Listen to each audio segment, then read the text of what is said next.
Guys, প্রথমে ভিডিওটি দেখো, তারপরে সবচেয়ে ফানি কমেন্টগুলো পড়বো।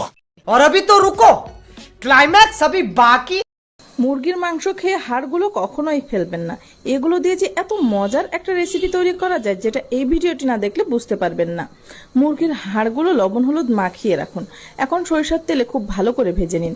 আর যে মশলাগুলো খেয়ে ফেলে দেন, সেগুলো তো আরো বেশি টেস্টি লাগে। এর ভিতরে দিয়ে খুব ভালো করে নোড়া দিয়ে ছেঁচে নিন, যত ছেঁচবেন তত বেশি মজা। এখন কড়াইতে পর্যাপ্ত পরিমাণ তেল দিয়ে কিছুটা পেঁয়াজ কুচি, কাঁচামরিচ কুচি, লবণ, হলুদ, মরিচের গুঁড়া, ধনিয়া গুঁড়া দিয়ে খুব ভালো করে কষিয়ে হাড়গুলো দিয়ে দিবেন। এখন হাড়গুলো 2-3 মিনিট কষিয়ে নামিয়ে নেবেন। গরম গরম এই হাড় চিবিয়ে খেতে যে কি মজা, সে একবার না খেলে বুঝতে পারবেন না। तो चलिए शुरू करते हैं। এই অনলাইন জগতে আপনি প্রথমবার আবিষ্কার করেছেন হাড্ডি রেসিপি। সঠিক বলেছেন। কোন একদিন দেখবে মুরগির পায়খানাও ঝোল করে ফেলেছে। মহিলার মাথায় মনে হয় গ্যাস্ট্রিক হয়েছে।